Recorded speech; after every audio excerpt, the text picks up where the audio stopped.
وَمَا كَانَ اللَّهُ لِيُعَذِّبَهُمْ وَأَنْتَ فِيهِمْ کا بھی حوالہ آیا بیچ میں حضرت حنظلہ کا غسل الملائکہ کہ ان کو غسل ملائکہ دے رہے ہیں اللہ یہ شان ہے ان کی اور کیا یہ اچھی باتیں ڈاکٹر صاحب نے ارشاد فرمائی یہی چیزیں ہماری ایمان کو تازہ کرتی ہیں کہ ایمان کے اس کامل درجے میں موجود نظر آتے ہیں صحابہ اکرام کہ جس میں امت کا کوئی فرد اس مقام پر نظر آ نہیں سکتا چاہے وہ کسی بھی کیٹیگری میں ہو. تو اس حوالے سے ہمیں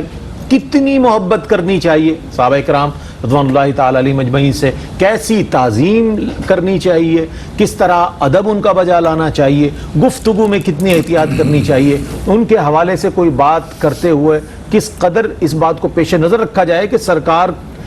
کی معیت میں رہنے والے وہ نفوس قدسی ہیں. کیا فرمائیے گا؟ دیکھیں بہت خوبصورت ڈاکٹر صاحب نے ذکر فرمایا کہ اللہ نے ان کے دلوں کو ایمان سے مزین کر دیا اور یہ چونکہ وہ حضور علیہ السلام کی تعظیم و توقیر بجا لائے تو اللہ نے ان کو یہ بھی انعام عطا فرمایا کہ ان الذین یغضون اصواتهم عند رسول اللہ اولئک الذین امتحن اللہ قلوبهم للتقوی. اللہ نے ان کے دلوں کو تقوی سے بھر دیا, ایمان کی تزیین اور ایمان کے ذریعے ان کے دلوں کو مزین کر دیا. یہ کتنا بڑا انعام ہے, کتنا بڑا رب تبارک و تعالی. دیکھیں باطن کے بارے میں کچھ پتہ نہیں, ہمارا یہ جو کچھ ہے یہ ظاہر و ظاہر ہے, ہمارے باطن میں کیا ہے کچھ نہیں, لیکن اللہ نے ان کے باطن کا ذکر فرمایا کہ ان کے دلوں کی کیفیت کیا, ان کے دل ایمان سے مزین, ان کے دل تقوی سے بھرے ہوئے, ان کے دل. صحابہ کرام فرماتے ہیں کہ ہمارے صحابہ ساتھی کے عمل جو ہوتے تھے وہ تکلف سے, ریا سے, ہر چیز سے خالی ہوتے تھے. ہر عمل جو ہے وہ اللہ تبارک و تعالیٰ کی رضا اور رضوان جس کا قرآن نے ذکر فرمایا. دیکھیں صحابہ کرام کے حوالے سے جو مسلمانوں کا عقیدہ ہے, ایک مسلم عقیدہ ہے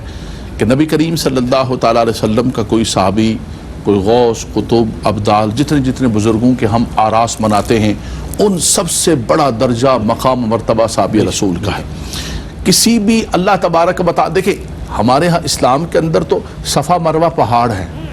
ان الصفا والمروۃ من شعائر اللہ, فرمایا ومن یعظم شعائر اللہ فانہا من تقوی القلوب, اس کی بھی تعظیم لازم و ضروری ہے. تو جو سراپائے محبت و ایمان ہو ان کی تعظیم کتنی لازم و ضروری ہو. ایک شخص کا جنازہ لایا گیا, وہ سیدنا عثمان غنی رضی اللہ تعالیٰ عنہ سے بغض رکھتا تھا, عداوت رکھتا تھا. آقا دو جہاں صلی اللہ تعالیٰ علیہ وسلم جن کی شان یہ ہے حریص علیکم بالمؤمنین رؤوف رحیم, لیکن حضور علیہ السلام نے اس کا جنازہ پڑھانے سے منع کر دیا.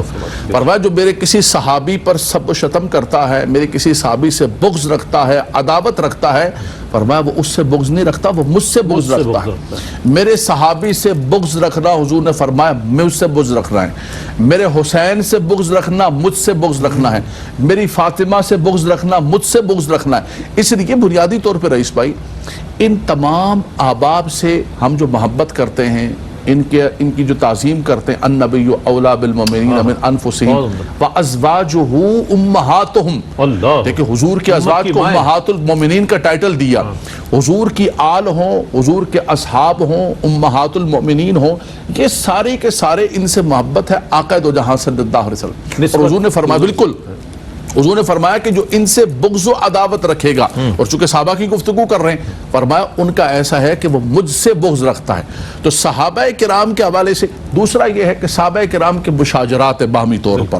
صحابہ کرام کے آپس میں جنگیں ہوئیں, ان کے اختلافات ہوئے, ان کے معاملات ہوئے, ان کی چیزیں ہوئیں, وہ سب گزر گئی ہیں, وہ ان کے باہمی معاملات ہیں. ہمارے بزرگوں نے ان معاملات کے فیصلے کر دیے ہیں. آج محراب و منبر پر امت کے درمیان افتراق اور فرقہ واریت پیدا کرنا اور صحابہ کرام کے باہمی ان مشاجرات کو ذکر کر کے یہ نہ اس وقت امت اولئک هم الراشدون, وہ بالکل ہدایت یافتہ ہیں, یہ بالکل ہدایت یافتہ ہیں, وہ راشد ہیں, آپس میں کسی بات پر اختلاف ہو سکتا ہے, ان کا باہمی معاملہ ہے فکری طور پر. اور دوسرا یہ ہے کہ ان مشاجرات صحابہ کے فیصلے ہو چکے ہیں, ہمارے بزرگوں نے فیصلے کر دیے ہوئے ہیں, اس پر آج گفتگو کر کے آپ دیکھیں اس وقت امت مسلمہ کتنے انتشار میں, مسلمانوں کا خون بہایا جا رہا ہے, قتل و غارت گری ہو رہی ہے. اور اس وقت اگر ان فرقہ واریت کی باتوں کو ابھارا جائے اور ان مشاجرات کو ذکر کیا جائے کہ کسی طور پہ متحمل نہیں, اس وقت بس یہی چیز ہے کہ حضور کے صحابہ کا ذکر کرو, حضور کی آل کا ذکر کرو, حضور کے گھر والوں کا ذکر. اگر تمہارے پاس کچھ خوشبو ہے تو اس خوشبو کو پھیلاؤ, امت کے درمیان انتشار و افتراق نہ پیدا کرو. تو صحابہ کی محبت, صحابہ کی تعظیم, ان سے محبت کرنا حضور سے محبت کرنا ہے, ان کی تعظیم کرنا حضور کی تعظیم کرنا ہے, اور ان کو ستانا, ان کو تکلیف دینا اور ان کے لیے غلط لفظ استعمال کرنا، سیدہ کائنات کو تکلیف دینا، حسنین کریمین کو تکلیف دینا، یہ آقا دو جہاں صلی اللہ علیہ سبحان وسلم اللہ، بہت عمدہ انداز میں پیغام بھی اس میں شامل ہو گیا علامہ صاحب کا.